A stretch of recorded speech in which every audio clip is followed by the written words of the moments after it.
Welcome to Robot House. It's hot. Summer's almost over though, so soon we'll be freezing to death instead. But we'll have the tropical region of Alola to keep us warm. There was a new Pokemon Direct today, and we're going to discuss it. Mark is here, I think. Take your word for it. And Steve is here as well. Hi. Pat couldn't join us because he was right about something and I wasn't. So he is not welcome on the show anymore. He'll probably be back. No, he just wasn't off today. But hopefully he'll be back next week. So I almost forgot about this. I started looking. It hit around noon, right? 9 a.m. 9 a.m. It showed some neat stuff. As usual, the Japanese trailer showed more stuff, including a Pokemon that they probably didn't mean to include, but whatever.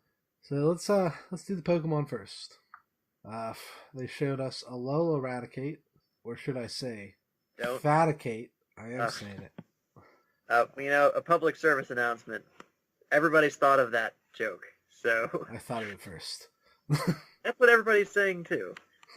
So I can't think of any Don Corleone stuff that sounds like a rat. I don't know what you want me to do.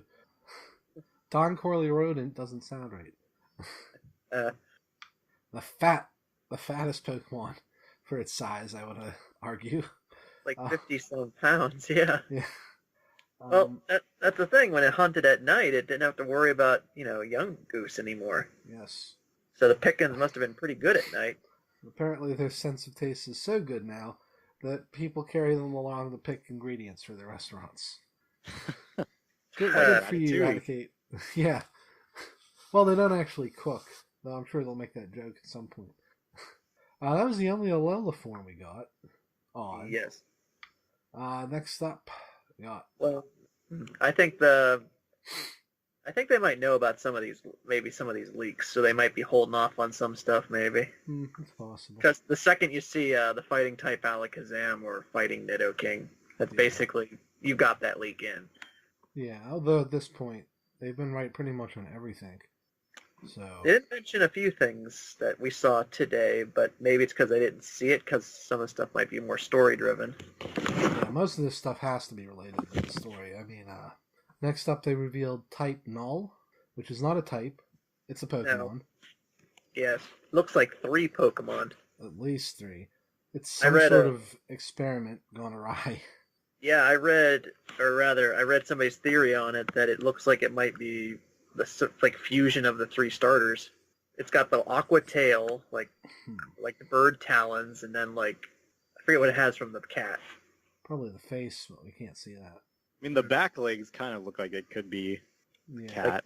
It's got the it's front some leg. kind of griffin type thing. Well, I guess Chimera would be the best way to put it. I mean, we've Steve posted it in our chat before we started, but they pointed out that it looks a lot like Arceus in silhouette, not in actual looks. It even has those things on its helmet look like the ring around Arceus itself. Do you think some organization out there or some foundation out there might be trying to create a god? I think so, and he doesn't seem like a good one. We'll get to his trainer in a minute. It knows Tri-Attack, too. That's what sticks with the whole 3 starters thing for me. Well, Tri-Attack is electric, fire, and water, and ice, though. It says in here, that about they were trying to create a Pokemon that's powerful enough to rival one spoke of in mythology. So, I mean, I guess technically it could be to rival Arceus, so... Given its name, given its overall appearance, and the very, very obvious foreshadowing that helmet is coming off. That's probably maybe it has an evolution, or maybe it needs an item to take it off. I think we're not going to catch it as Type Null. I think what's going to happen is the helmet's going to break off. It's going to go nuts. And you're going to have to catch it as whatever its actual Pokemon name is. Then they go to poor Jangmo-O. That name, no.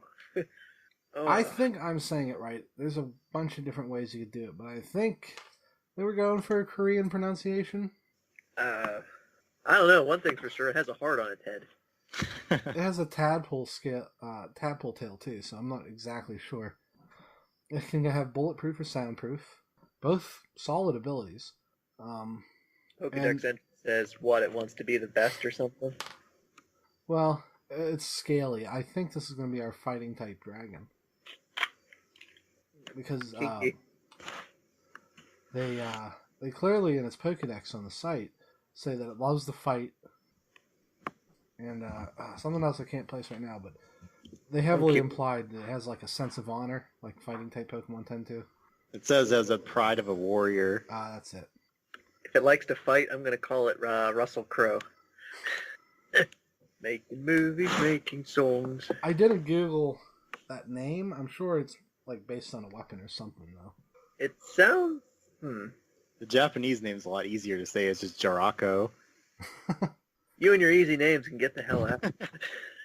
We gotta have puns and hyphens and all kinds of crap. Yeah, colons now have entered the fray. Yeah, we had a period back with Mr. Mime. We had a dash with Ho-Oh. I mean, damn. Then they showed. This is probably a pseudo legendary, though they've given us a lot of dragons so far, so I'm kind of hyped. This is more than we've gotten in any other generation, I think. We got, let's see, Turtonator, Grandpa probably evolves or is an evolution, and then this guy. So that's 3 new dragons that all probably evolve or have a pre-evo. That's a lot. I'm kind of happy for that. I'm sure this one's the one that's going to be the Dragonite type of Pokemon for or Salamence or whatever chain. Yeah, the level 30, then 55. I think he might be a defensive-oriented dragon too, which would be neat. It says that it uses its scale on its head for both offense and defense, so yeah I don't know. It never turns its back. I think Ash is going to catch one of these. He's been catching the dragons the last couple seasons, so maybe. They gather in harsh locales like canyons when no other Pokemon or people are around to live together. I bet that means they're a swarm. That would be annoying. But yeah, you're probably right. I'm down with it. If I find one, I'll catch one. Especially if it is dragon fighting. That's a type we haven't had yet. And it's got some interesting resistances and such. Okay, so next up, we'll save this one for last. We're going to go to the next one that doesn't have a name, but it's the evolution of Cutiefly. You didn't see that picture? What? There's a picture in the Japanese trailer. It's on Cerebi right now. It basically looks like Cutiefly, but it loses the beak and looks more like a bug. Cerebi, hang on. Mm-hmm. Yeah, I mean, it really doesn't look that different. It's just... It has different wings. Yeah, the wing pattern just is a little bit more expanded. I wasn't expecting too much. Oh, okay, yeah, I see it. It's just kind of disappointing if that's really... Unless it has a third form, I feel like it's not much of a change. Yeah. Is it really flying there, or is it, like, sitting on that plank? It's in that weird photo mode, so I don't know. Oh. It could be either. It doesn't have a name. We don't know its ability, but it's probably got the same ones as Cutiefly. Yeah.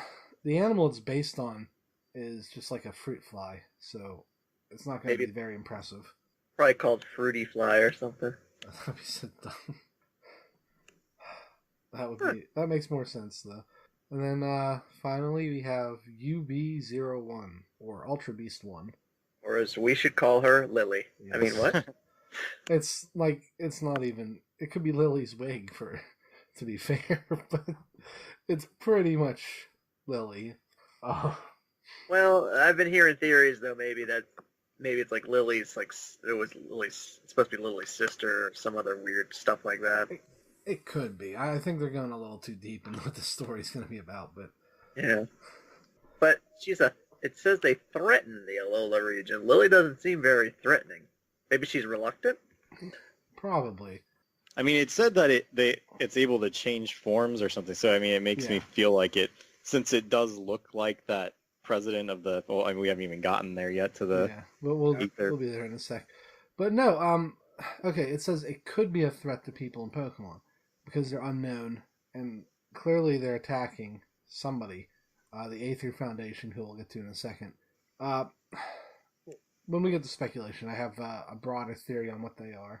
Um, so yeah, let's move on to the Aether Foundation, and let's talk about Lusamine, or Lusamine, uh, their leader, who wants to be the mother of all Pokemon. Not evil. Not No, evil. yeah, clearly not evil at all.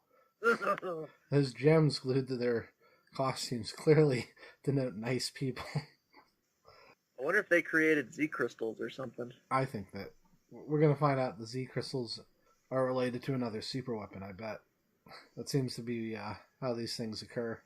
I feel like more than evil, they just seem like they're maybe like a cult or something. Yeah, like the White Foundation from Yu-Gi-Oh GX. The Society of Light and White. Yeah. They do kind of have that vibe. They're all named after flowers, which, by the way, if you look at Lusamine and don't guess that she's Lily's mother or sister, well, guess what? Turn in your badge. Yeah. Her name seems to be based on two unique flowers. Somebody said jasmine and a gladiolus, Yeah. which would make sense. It keeps with the flower theme. I'm sure it's actually a flower no one thought of yet. Faba is named after Faba Beans. He's the crazy scientist who looks a lot like Walter White. I guess I just got Breaking Bad in Japan. With his lima bean sunglasses. And his partner Jesse. Only in the anime, everyone. And then Wick, who the rare, Let's get out of the way now. Wick is thick. Yeah, the rare plus size lady in Pokemon. We don't get too many of those. I'm sorry, I've given my heart to Lusamine, but Wick, you're nice too. And then we have Lusamine's son or brother, Gladion, who is a Team Skull enforcer. Now we're going to talk about these all as a group, but Gladion clearly, his Pokemon, by the way, is Type Null, and Type Null is giving him some trouble because all his clothes are slashed, like ripped apart. I think Steve said his arm was shaking. I think it's because the Pokemon's been beating him up. He was just doing that whole kind of pose where he was like holding his arm, like you always see in the animes, where they're like, "I can't contain the dragon inside. I can't control it." I think he literally can't control it in this case. Because I mean, I'm getting a serious Wolverine vibe from Type Null. I mean, right down to the helmet. If you guys are familiar with his origin, basically they put that helmet on him, and he breaks out, and that version of the character is known as Weapon X. And eventually, of course, he loses the helmet and he becomes Wolverine. But it seems like a pretty clear reference to me. Gladion does not seem like a nice dude. I think he's returned to form for the bad rival. Thank God. Yes. I'm sorry, Arceus. Don't think Arceus yet. He clearly left the Aether Foundation. I mean, the fact is, Lusamine, Lily, and Gladion are related in some way. They have the same eye color, hair color, general, like, seriousness about them.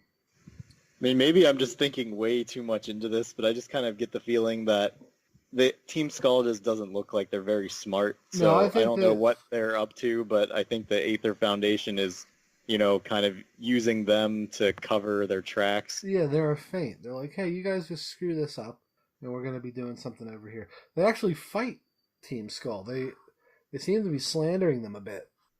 I mean, they may not even realize that the ones that are backing them is the Aether Foundation. Oh, undoubtedly.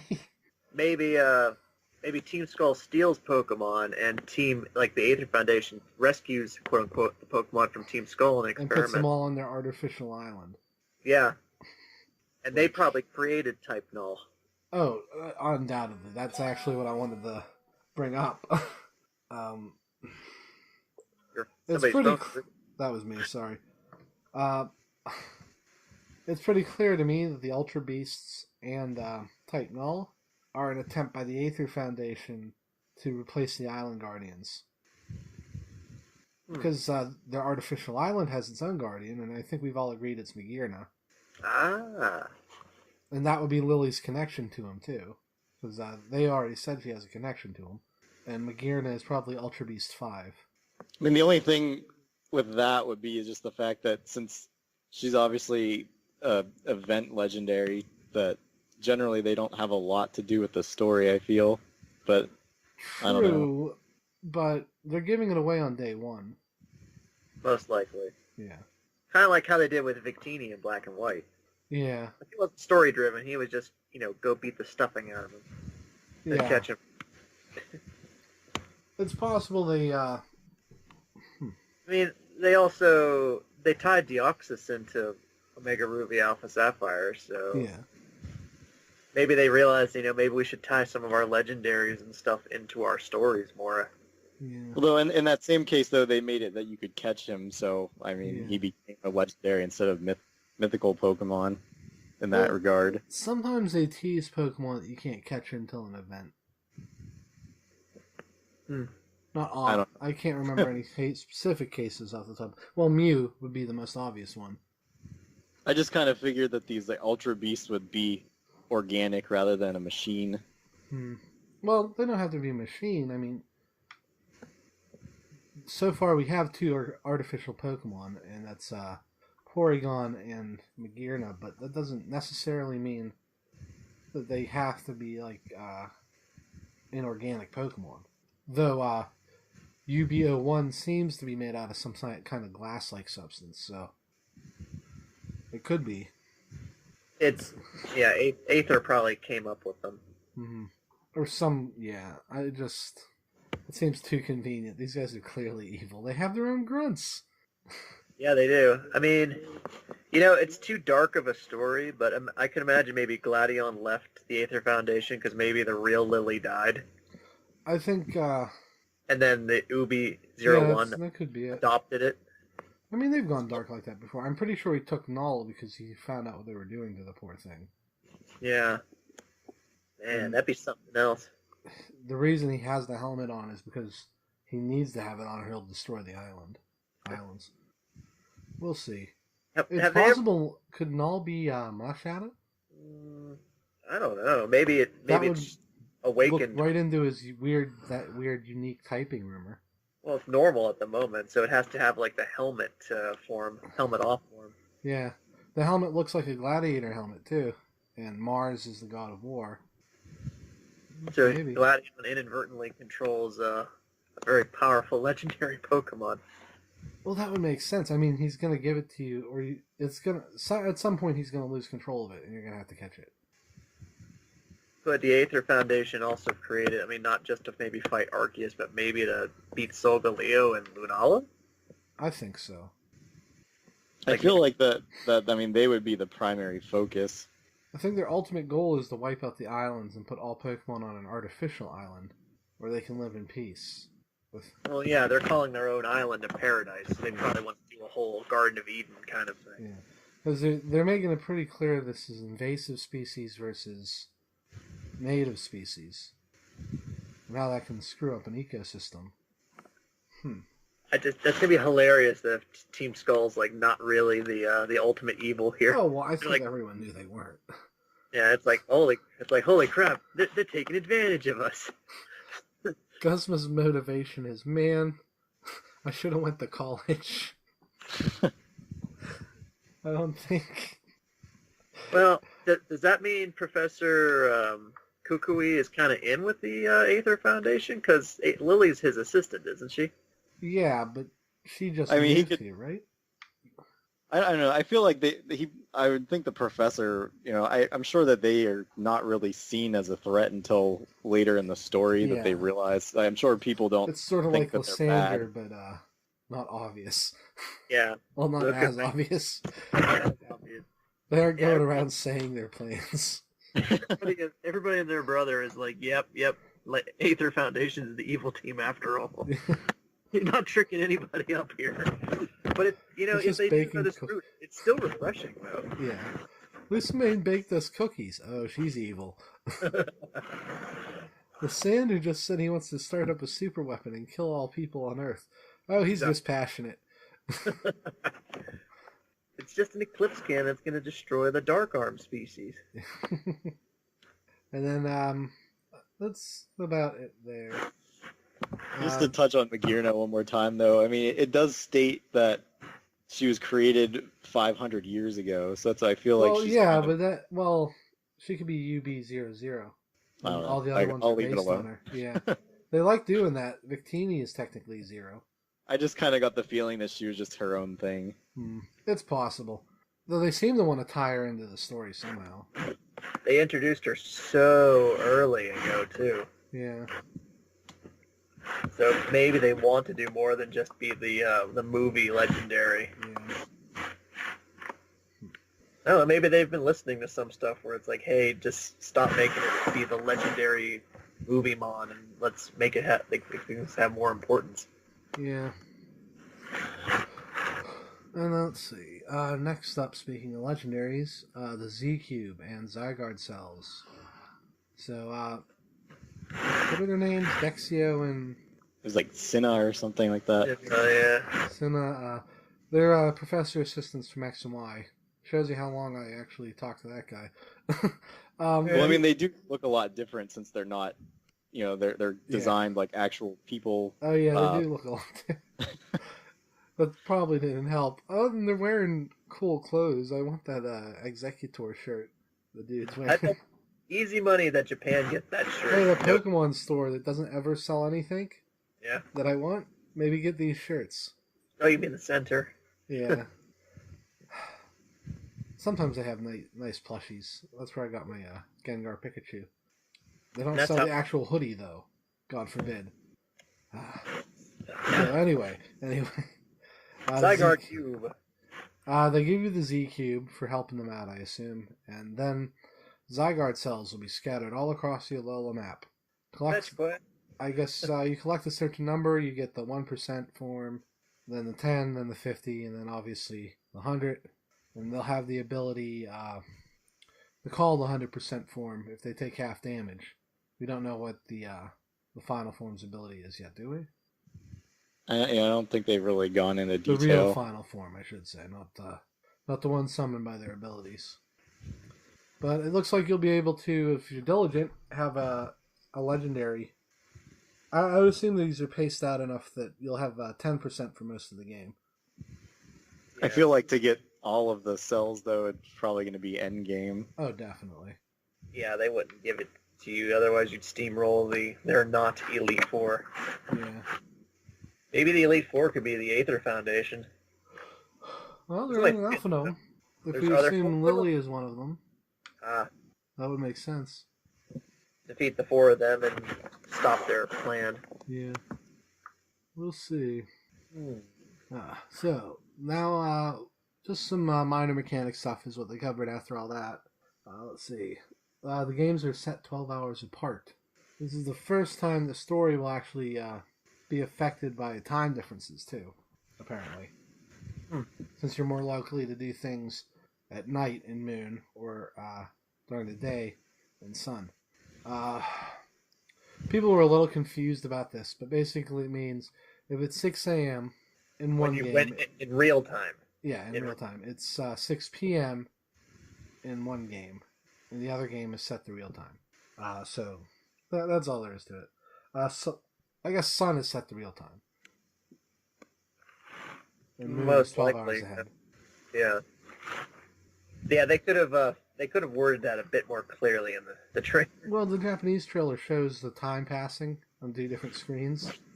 Like, well, that would have helped. But some people thought it was like, oh, the whole game takes place at night? That's weird. I'm like, no, that's not what they said. But Yeah. and then, obviously, this affects the kind of Pokemon you can find when you play normally. Right. Yeah. This is actually the return to Pokemon appearances being tied to time of day, which is neat. We haven't had that in a long time. Welcome back to Gen 2 Nightmares. Mm-hmm.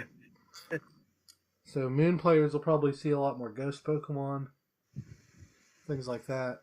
Well, they even showed in that Japanese trailer that was a Drifloon versus a Misdreavus, so I mean it was still Ghost Pokemon, but...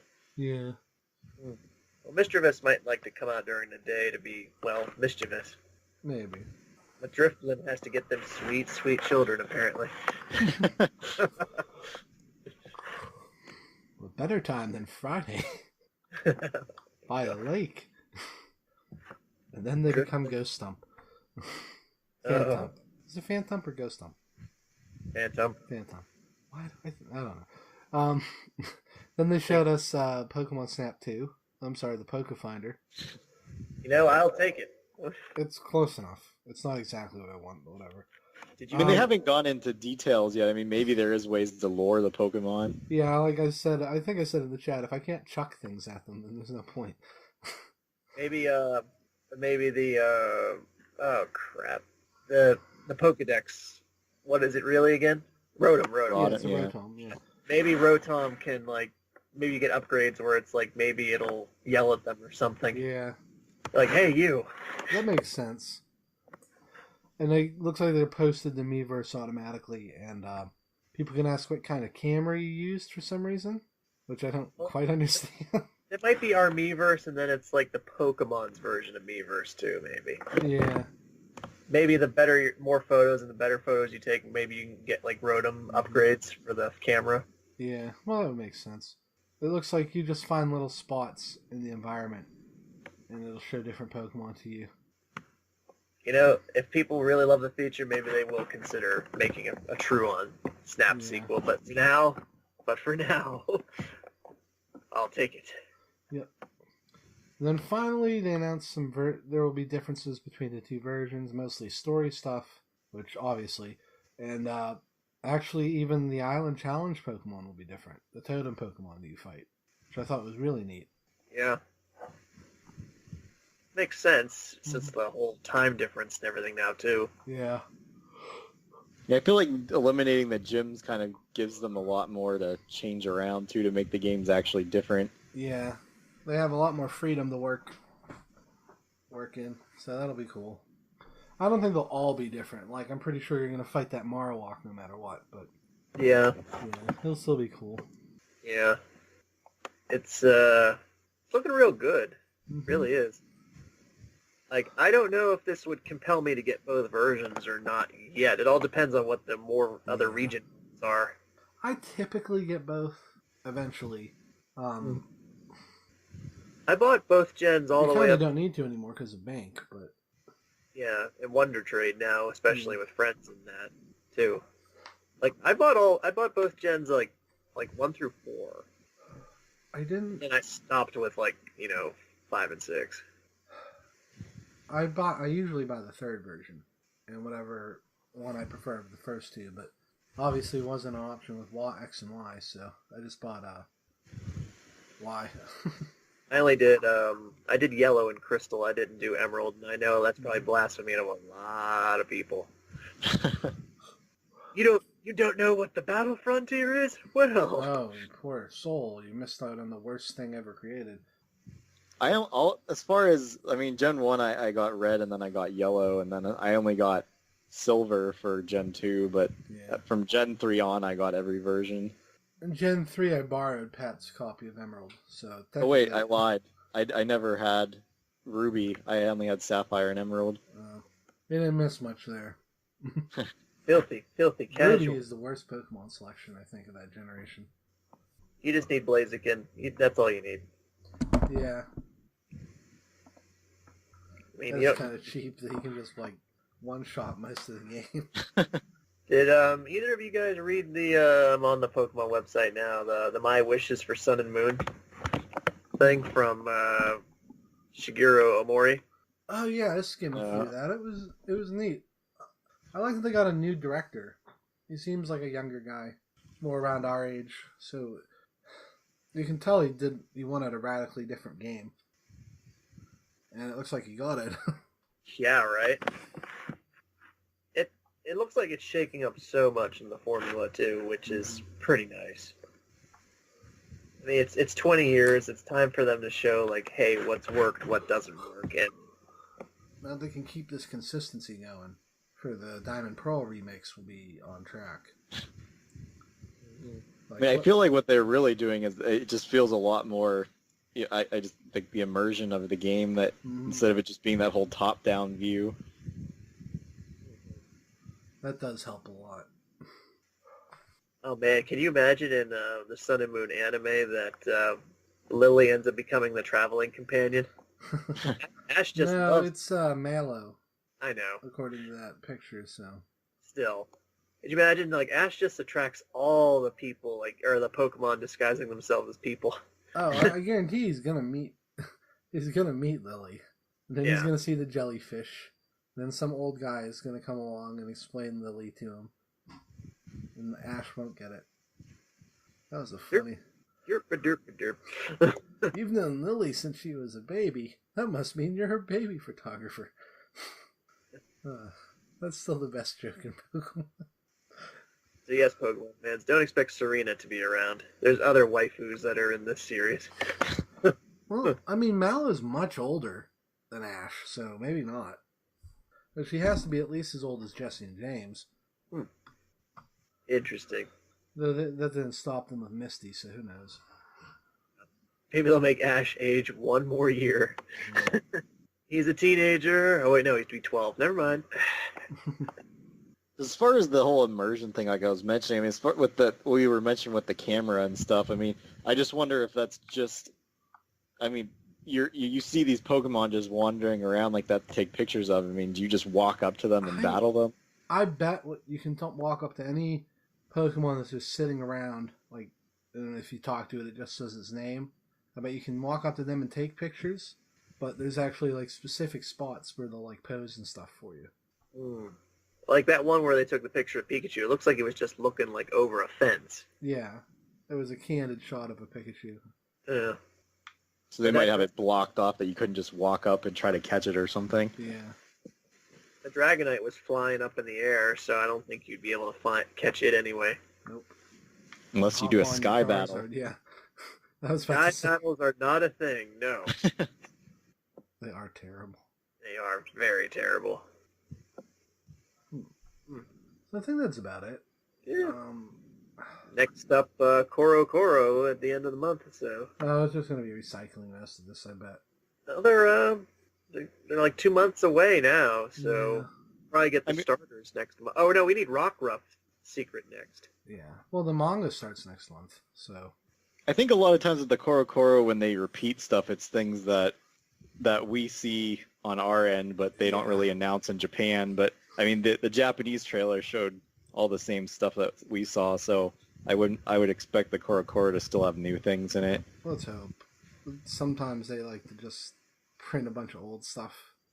I mean, it might be too that they don't really talk about the game and they start talking about the anime. That would suck.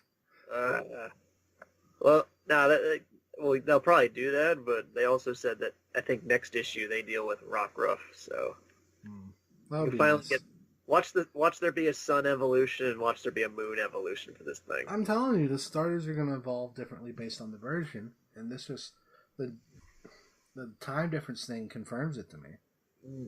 It's going to be a bitch to get Umbreon and Espeon in these. Not really. Well, if you know, until 6 o'clock. Oh, some people can't. Oh, can you imagine how bad this game's going to hate you if you try to change your game's clock? You thought Animal Crossing gave you a fit. Well, you could change Moon so that it would be the right times for you, but kind of defeats the purpose, I feel. Yeah. This professor comes out. Why are you lying? Why are you lying to us all? I mean, they almost made it seem like that certain story events were kind of at specific times, so... Yeah. Like, what if you reach that climax of the story where it's like, you go after this person, it's like, oh, this facility closes, reopens tomorrow. Like the equivalent of Majora's Mask, where it's like, shop's not open yet. They'll go run around the overworld for about 4 hours. I mean, I kind of hope they don't do things like that, though, because then that's just going to... I hate having to waste time like that. Well, I don't think they will. I'm blanking out. There's a Pokemon of time, right? Dialga, right? Yeah. Imagine if you catch him and it'd be like, all right, you can change your time. Or maybe if you I'm find still like... telling you the legendaries can change time of day. Maybe it's the move or something, but there has to be some way that they change the time of day when they come out. Or maybe around the island you'll see like hammocks and stuff, or like benches, and it's like, do you want to rest here until like it's night or daytime? Yeah, that could work. That could work until you catch legendaries. Mm-hmm. So yeah, I think anything else? Yeah, I think we covered everything pretty. Yeah. Let's quickly analyze the trailer while Game Explains on vacation. No, I don't have that kind of time. Still haven't watched the Zelda one either. 2 hours. So yeah, that'll wrap it up for us today. If you liked the video, please like and subscribe. And if you didn't like the video, like and subscribe anyway. We'll make it worth your while. Ooh, That's right. We'll like one of your videos. You can follow us on Twitter at KingRiptor, that's me. At Analyst Duelist, that's Mark. Then Steve, you're at Otaku Henshin? Yeah. Yes, Steve is at Otaku Henshin. You can find us both on. You can find us on Facebook, facebook.com/robothousepodcasts, and Steve on facebook.com Otaku Henshin Online. Then Steve's store is otakuhenshin.com. Steve isn't a sponsor, but we like to plug his store because there's all sorts of cool stuff there. Even if SH Figure Arts won't release the rest of the Crystal Sailor Scouts. You should, though. And then feel free to leave us a question or something in the comments below. I'll try to answer it. And we will see you next week.